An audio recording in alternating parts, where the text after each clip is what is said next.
Giant FM and streaming live on the First Federal Facebook page.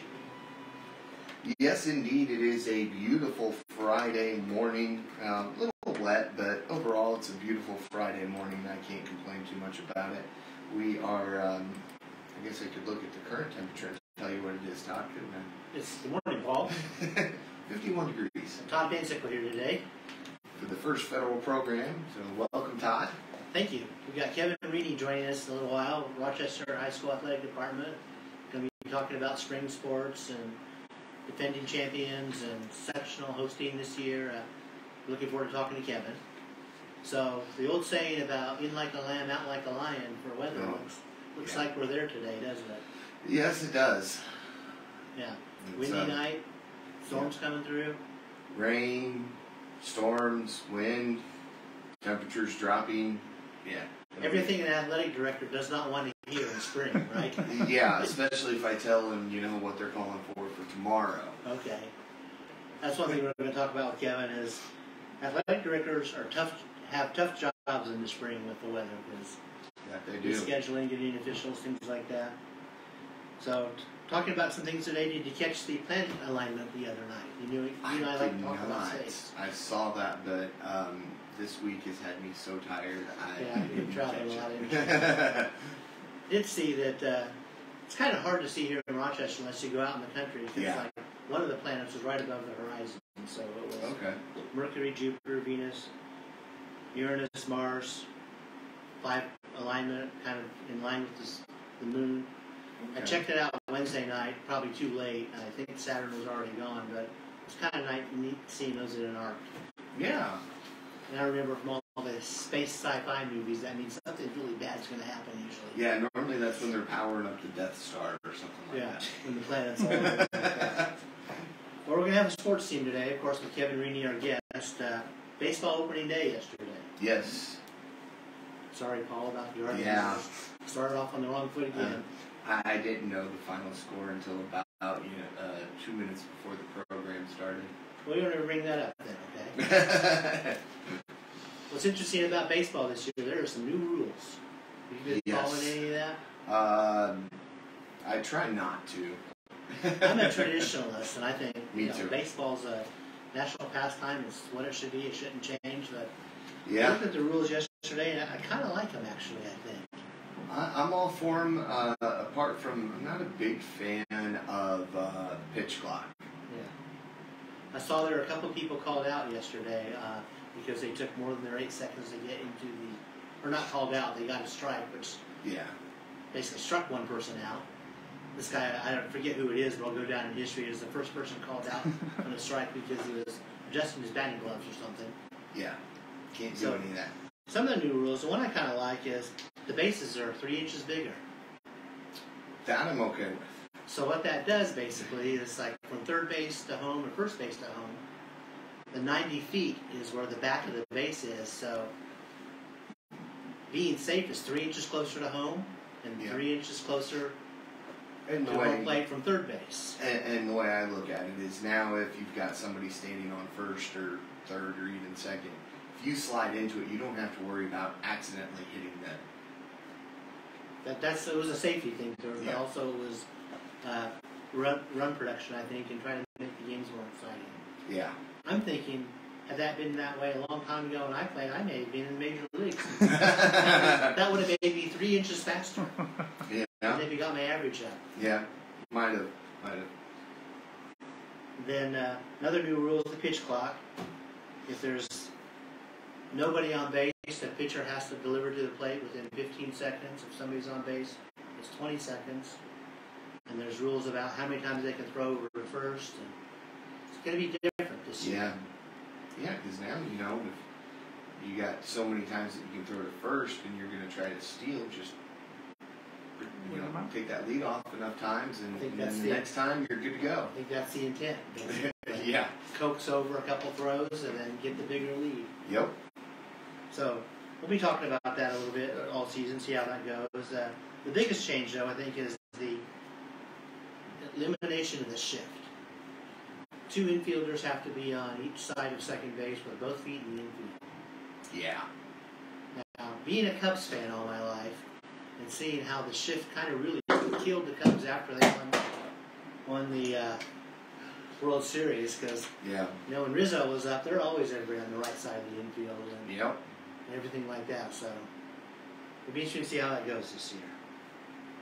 So opening day, we got baseball trivia for you. All right. There's a clue in the question. Kevin, you're gonna have to help me out. On April 14th, 1910, which U.S. president became the first president to throw out the ceremonial first pitch on opening day? William McKinley, Theodore Roosevelt, William Howard Taft, Woodrow Wilson. And Kevin already knows the answer. I think it's Woodrow Wilson. We'll get there at the end of the show. Well, I'll keep that in mind. But the clue is the date and do you know your presidents? No. I'll admit that I don't. There is some history in that. Indiana's Benjamin Harrison, the 23rd president, was the first president to attend a major league game in 1892. Okay. So we'll see how you do with that later. If you're thinking of that, just think about your presidents. Yeah. I'll Google presidents real quick. I'll give you another clue. Those presidents are listed in order of being president, too. Okay. So, Tanner, sports. Good morning, Paul. Good morning. National sports, Final Four weekend. Yeah. Feels like it's been a while since we've got any basketball, but it's only been a week. I know. But the Final Four is here, and Final Four I don't think anybody predicted. Or if they did, they need to go get a lottery ticket. Yeah, because if you predicted this Final Four, you might have a good chance of winning some big bucks. Yeah, absolutely. We got 3 teams who have never made a Final Four. Florida Atlantic, who's the 9 seed, San Diego State, the 5 seed, and Miami, Florida, also the 5 seed. And then Connecticut as the 4 seed, which they're kind of the sleeping dynasty, as they call them, of my lifetime. They won 3 national championships, yet nobody ever puts them in the same category as a Kansas or North Carolina or Duke for whatever reason. But here they are, and they're probably the favorites out of these 4 teams to cut down the nets. They're 5.5-point favorites against Miami, Florida tomorrow night. But in the first game, San Diego State's 2.5-point favorites against Florida Atlantic. Okay. So it's going to be interesting to watch. A lot of storylines in Florida Atlantic. This is the second time they made an NCAA tournament, let alone getting to their first Final Four. Yeah. San Diego State's the first team from their conference, the Mountain West Conference, ever to make the Final Four. All right. Miami, Florida, they've had a lot of success, mostly on the football field, than the basketball court, but this is their first Final Four, and they've kind of done it by, I'm not going to say buying players, but they have a lot of money in the name, image, and likeness. They were kind of the first school to start doing that last year around this time. And then, like I said, Connecticut, I don't know what appearance this is for the Final Four, but they're always good with both in men's and women's basketball. Oh, yeah. So, and speaking of women's basketball, there's a big matchup tonight between Iowa and South Carolina, which, if you haven't watched Iowa play, I recommend doing so. Caitlin Clark is maybe the most interesting player in all of college basketball to watch. Okay. Right when she gets past half court, that's in her range to shoot. So, all right. She's very fun to watch, really good player. And like Todd mentioned earlier, opening day yesterday, so the MLB season has begun. So from now through October, baseball will be on all the time. I'm curious. How'd your Yankees do? They won. Of course they did. They won. Yes, they won 5-0. And reigning AL MVP Aaron Judge hit a home run his first at bat yesterday. Of course. For a little while, he was leading the league in home runs because the only other game going on was the Braves, and I don't even remember who they played, and nobody had hit a home run at that point. So Yankees won 5-0 over the Giants yesterday. Your Guardians lost 3-0 to the Mariners. Nothing wrong with the Mariners. Should be good this year, so nothing to hang your head down about. No. Cubs were victorious over the Brewers 4-0, so 2 Cub fans here on my left and right. Yeah. I think one's ready to book them in the World Series, the other one not so much yet. And then the Pirates were victorious over the Reds 5-4. Okay. So, and the Cardinals lost too. I should throw that out there. So all Ohio teams lost. Yes, all 2. Yes. I think the Guardians will be the better Ohio team. I think that's pretty I safe. hope so. I think that's a pretty safe bet. We were the youngest team in the league last year. So. Made the playoffs. So. Yeah. No, there might be a little expectations this year, but you you think? got a good manager, so anytime Terry Francona's your manager. You got anytime. Yep. Well, I got some tidbits for you here this morning. All right. On this day in 1880, Wabash, Indiana became the first town to claim to be completely illuminated by electric lighting. Yeah, they're very, very proud of that. Yes, they are. It is posted everywhere in Wabash. It's still kind of surprising on the website I used for these to see that posted on there. On this day in 1889, the Eiffel Tower opened in Paris. Oh, okay. For a while, for about 40 years, it was the largest man-made structure in the world. It's been passed several times over since then. But on this day in 1906, the Intercollegiate Athletic Association of the United States was founded to set rules in amateur sports. Later became what is known today the National Collegiate Athletic Association in 1910, NCAA. Here's a good one for you, Paul. I know you'll like this one. Right. On this day in 1985, WrestleMania 1 took place in Madison Square Garden. Ah, good old WrestleMania. Not only was Paul Hogan in the main event, but Mr. T, the actor. And I should have known that. Yeah, should have. On this day in 1994, the Chicago White Sox assigned a guy named Michael Jordan to the Birmingham Barons of Class AA of the Southern League. He would end up returning to the NBA after one season. And on this day in 2021, Paul Simon sold his entire songwriting catalog of over 400 songs to Sony Music Publishing for an undisclosed sum. Undisclosed. Quite a bit of money. Yeah. There's some guesses out there, but nobody knows for sure. And we got some national days today. Today's National Tater Day. What's your favorite kind of potato? Do you like baked potato, French fries, rotten potatoes? Somewhere in between. Brown. Tater tots and French fries are normally my go-to. They're good, yeah. Waffle fries are pretty Waffle good. fries, they're hard to beat.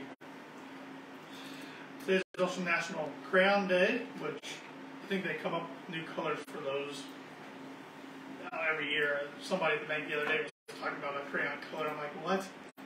Well, what happened just the standard 12-pack? Now they're up to 100 and some. Yeah. Every color you can think of. National Cream Cheese Frosting Day. Oh, okay. It's also National Prom Day, which that seems a little early. Yeah. It's almost, it will be April tomorrow, I guess. So, yeah. So who'd you go to prom with, Tater? I did go to prom, but you can ask me off record there. Okay. That was the question of the day today. Oh, was? Okay. Perfectly. Okay. Eiffel Tower Day. It's Wear a Hat Day. I have one in the car. It's also World Backup Day as far as backing up your data. Do that quite often. Reasons. And a National Bunsen Burner Day. So Bunsen burners is what you think of in chemistry class. Yes. You bring in the machine with the torch and everything. Yeah, my favorite thing to do. Yeah. Oh. So those are the days today. All right. Thank you, Tanner. Welcome. Got some upcoming events coming in. Okay. Times Theater is doing a great job with their movies now, and Yeah. there's some more movies this weekend. I think Wreck-It Ralph's tomorrow morning, Okay. 10 o'clock-ish. And tomorrow evening, there's a double feature of Animal House and Porky's, starting at 6:30. Those are classics. I saw Kevin react here a little bit. Yeah. He's probably got have thoughts. some memories of those movies, probably. He can't discuss those on air. I was thinking, Times Theater, can they show movies like that? I mean, those are Yeah, they a can. lot of risque things in there. Yeah. Well, back Check then. the ages at the door. Yeah. Smoke He's Cube ready. Break will be providing a barbecue before the showing starts, so that's good too. So maybe date night, get some dinner from barbecue and go see the movies and some popcorn and cokes. Yes.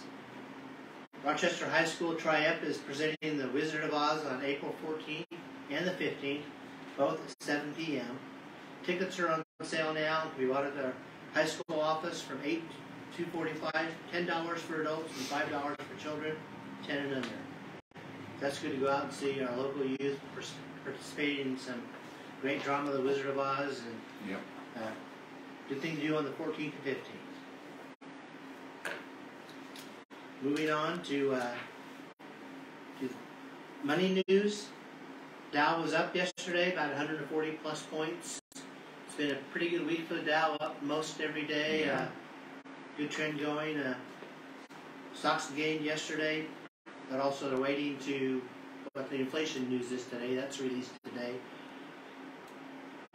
So stocks have been up most of this week as money's been flowing back into technology stocks and growth stocks leading the way, and short-term treasury yields were declining. So that's our money news today. All right. First Federal Savings Bank is open from 8:30 to 5. Today and tomorrow from 8:30 to noon. We offer simply free checking accounts and simply free business accounts. Of course, we forgot to bring the gift again today. Oh, not so a big if you deal. open a new checking account, you get a pizza pan. Okay. Which is good for, I think, your frozen pizzas or your homemade pizzas. Just to make sure that crust gets the right temperature and crispiness. We have a great CD special going on right now. 9-month CD at 4.32% APY. Okay. That's the highest rate that we've offered in years. The banks have offered in years and years and years. So that's good. So if you have some money to invest, come in and call us, check us out, see what we can do for you. Also, we have a loan special going on now for closed-end mortgage loans for things like debt consolidation or a remodel.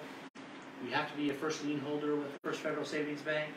You receive a reduced rate. So that's good news. If spring sometimes of the year where you look at home improvements or funding some other things, and check us out for the second mortgage loans. We're still active commercial lending. Wendy Breeden's doing a great job in our community and in all our communities, making small business loans.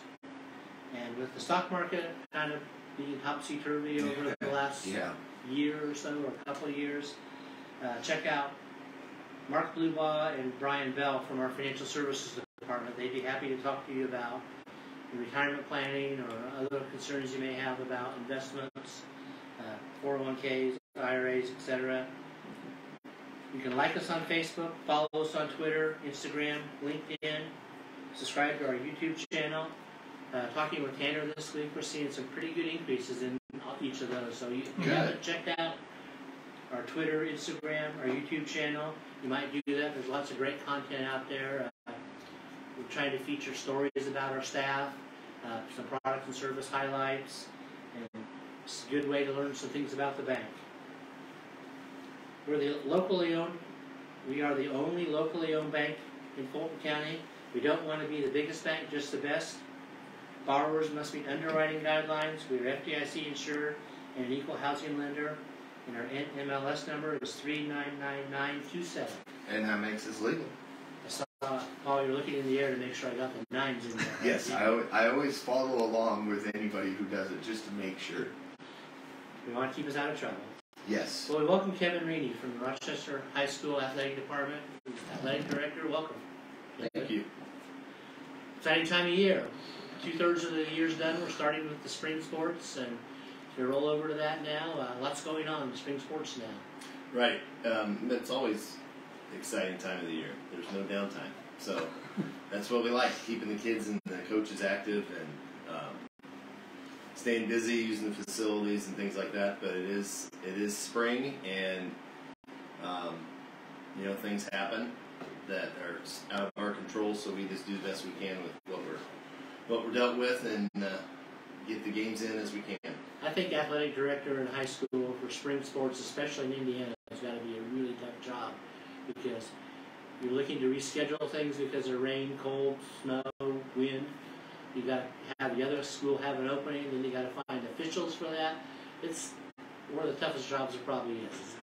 Well, I don't compare that job to anything else. It is, you know that kind of thing when you sign up for it and you say yes when they ask. But I think that the main focus is to be able to understand that, like I said, you can't control it.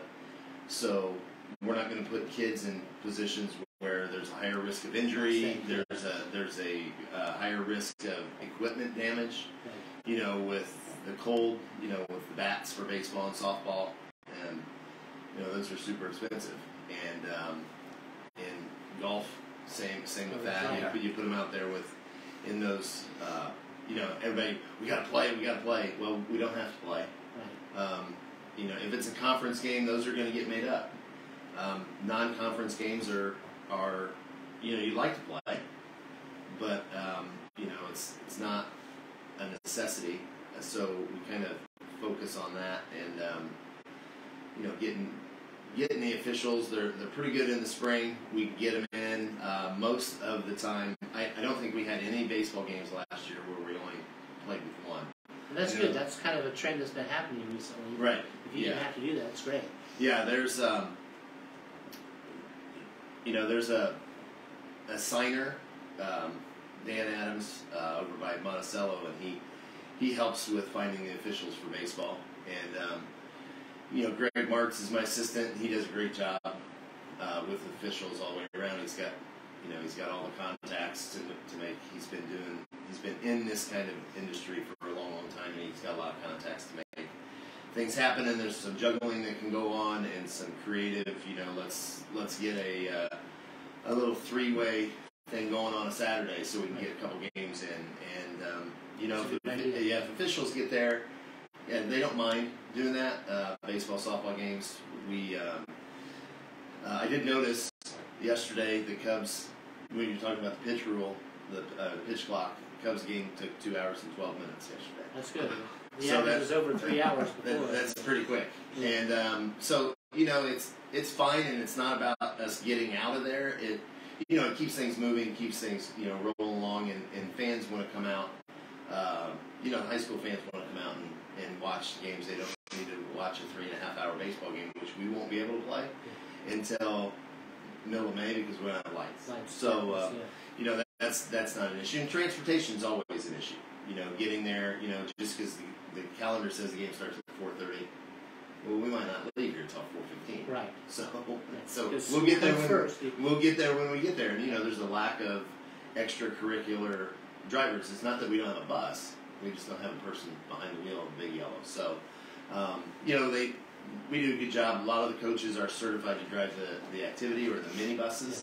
They can leave at 3:15 if they want and get there on time. And more importantly, if you get back home, you don't need to be safe. Yes. Yeah, the kids don't need to be getting home at 10 o'clock from a baseball game in Southwood on a Tuesday. And that helps with that. It seems like leaving at 4:15, 3:15 is an hour. There's a big difference. Yeah. So we're happy that the coaches understand that and are willing, because there's a little bit of extra liability that goes into that with them. There's a little bit more responsibility than maybe them putting their headphones on the bus and taking a quick nap. But I think most of them secretly, quietly enjoy that. I know Joe McCarter has driven the activity bus, for the various things, and he calls that his little retirement account, because I think they get 16 cents a mile. So I know from when my kids were in high school sports, sometimes the bus drivers are the biggest fans. Right. They drive the bus. We have a lot of the same bus drivers for, say, girls basketball, because they love that, and they get in free, and they get their popcorn, and they get to do that, and they get paid to do it, and they're a big part of what we do. In the fall, when we played our first sectional game over at Seeger, which is 105 miles one way. That was kind of crazy, it seemed like. Yeah. So we had to do some creative. Planning, because taking a football team on the road is a production. Yes. There's lots, not just the helmets and shoulder pads, but there is a lot of stuff that goes with it. And I know, and then getting the coaches there also, because the coaching staff is large. And we had some help with Harry Garrett from Main Street Mechanical. He loaned us a cargo van. That's great. And Austin Shepard loaned us a Suburban to get the coaches there. And that with the activity buses and the big yellows, we were able to get there and get there on time. That's what's really cool about high school sports. It takes kind of the community to get involved. I know things like that, like getting some donations and people helping out in the community, because high school sports are operating on very thin budgets, and there's not a lot of money to go around, and so any support you get from the community is exceptional. Well, it's all about ticket sales, and if programs do fundraisers, we'll be talking about that in a little bit. We have a new special, like a stamp that'll go on any publication or communication that'll go out that lets the public know that if it's a camp, a clinic, or a fundraiser, and it has this stamp on it, that it's school sponsored. Well, that's great. If it doesn't have the stamp on it, it's a club.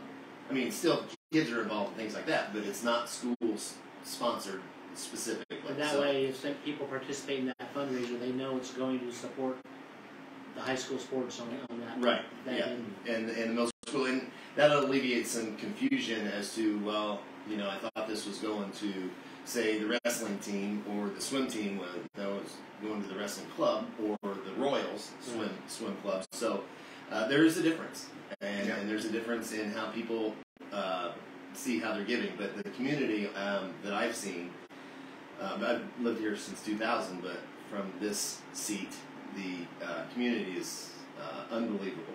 Well, a great example might be the football scoreboard last fall, and that was a weather-related incident, and you had a big sectional game, I think, coming up. Well, it was homecoming. Homecoming, okay. Homecoming. Which is about the same. Talking about ticket revenue, that's big, and the community came together and got something going in really a short time frame. That's awesome. Yeah, that scoreboard that we got from Wheeler High School showed up on campus about 5 o'clock on a Wednesday night, and it was working great on Friday night when we played Whitco. We also had that night we had the 35th anniversary of the state team that was here.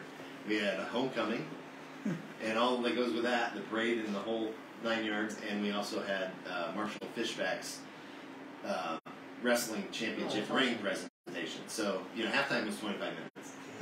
So we had a lot going on, and it's not required you have a scoreboard, but the game gets kind of wonky if you don't have one. Some of the things we take for granted. If you thought about trying to watch a football game without a scoreboard, right, that's tough. Yeah, it is, and they put a vinyl wrap on it from Hoffman Body Shop.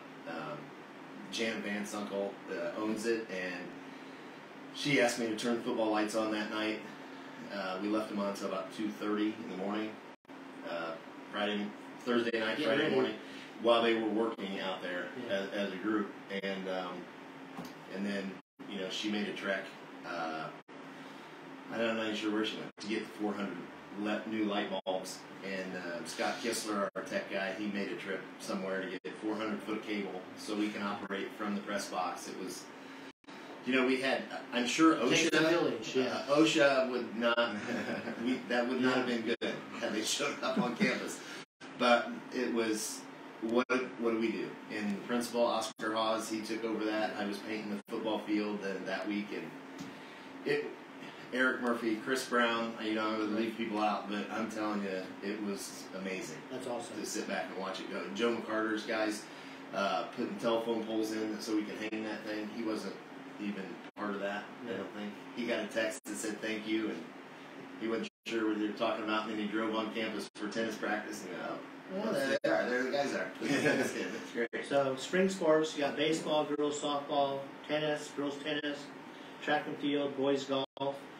Softball, you're hosting the sectional this year? We are. We're going to host the sectional. We're excited about that. We've got lights. We're pretty much the most centrally located.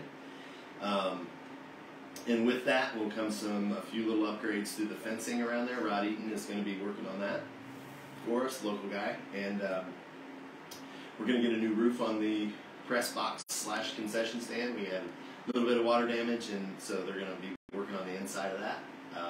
And putting that metal roof on there. I don't think that building has had attention to it for a long time, is what nobody can remember the last time. So it's going to look good. The field's going to look great. Pete Karras does a great job of mowing it and taking care of it. Pete is he does the football field, the baseball field, and the softball field. And this fall, when he did the football field, he would go up to the bleachers and take a picture of it after he was done, because he likes to make it look like it does on TV. Oh, yeah. So he takes a lot of pride in that. So he does a great job. And then Jim Coleman and Scott Howdeshell with their staff. The other day, Jim spent 4 or 5 hours on Sunday. Yeah, I walked by it on Sunday, and there are quite a few people out there working on the softball field. Well, and he asked me if they could do it. They wanted to do it, but could they do it? And I said, that is your field. It is your field. You take care of it, and just tell me what you need. So,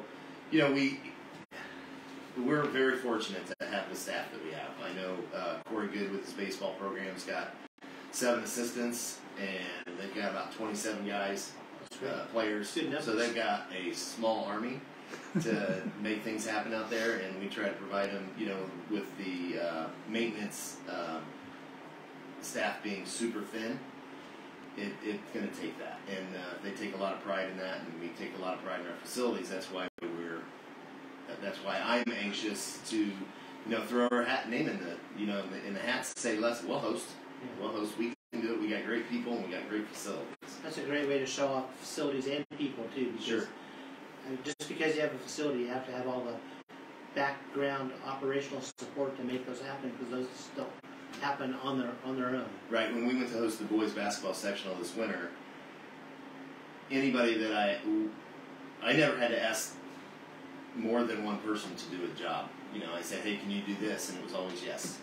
And so they just, the first night, we didn't even play. So we had 4 schools there that we took care of. The community hosted. I'm sure there were small businesses, probably some of the restaurants took advantage of that. Yeah, because you're providing meals to coaches and press officials and things like that. Sure, and Sarah Masterson she's a teacher at the school, and she's got an upper culinary class, and they took care of the hospitality room, and they're basically home cooked food items that were in there for the coaches, the officials, the security. We hired 3 sheriff deputies per night. There were usually about 7. Yeah. And it's not because we needed that kind of security, but it was fantastic to see them there. And I know the gym was full all 3 nights that we hosted, and it was terrific. I was very proud to be able to host that.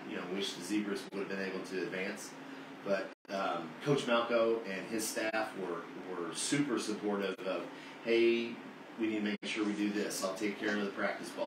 We'll make sure of this. Even when they were playing, they just wanted it to be classy as we could make it. And, standing there with Coach Malco one day, and he said, I think the backboards can be clean.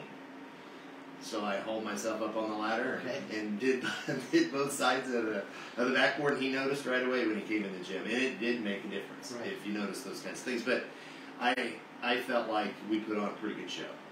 That's great. Well, congratulations on all the success with the athletic department this year. And for value of money, if you're looking for something to do this spring, go out and check out a high school game, track meet or something like that. Best value for your dollar. You probably have some friends, kids, neighbors from your neighborhood, friends, grandkids. Go out and support those people, because those people are working hard. Yeah, the players kids and the coaches. The kids and the coaches, they do work really hard. They work really hard in the off season. They do a really nice job. So when we have conference games for softball, say we're playing Tip Valley in softball, the baseball team's going to be here too. That's awesome. Softball and baseball play at the same place. And then we got the boys golf team. We have a new coach this year, Mason Heidi, and he's doing great. We have a new golf lab that's an indoor practice facility. That's great. That the 500 Club helped put together with a pretty sizable donation. Adrienne Pollock is she's a new staff member at the high school, or for the corporation. She's a 504 case conference coordinator. That's a mouthful, but she's our new girls tennis coach. Okay. And she worked with the middle school this last spring, and she does a great job. And then our defending track conference champions, boys and girls, Coach Help and his 3 or 4 paid assistants, and then his 4 or 5 volunteer assistants which are integral to success of a program. They're first class. They're first class in what they do, and it's 100% buy-in. I know they went at it really hard last night because they had good weather. And then I don't think we're going to go to Plymouth tonight for a track meet, but it is what it is. I hate that saying, but it is. And I think that the spring coaching staff works very, very well together on using the facilities inside when they have to come inside. There's a great understanding that because those resources are limited too. You only have so many people in the batting cage. Yeah, we only have so much space. Yeah. And if I've heard once, I've heard it 100 times. We need to fill the house. Yeah, of course we do. Where's that $22 million going to come from.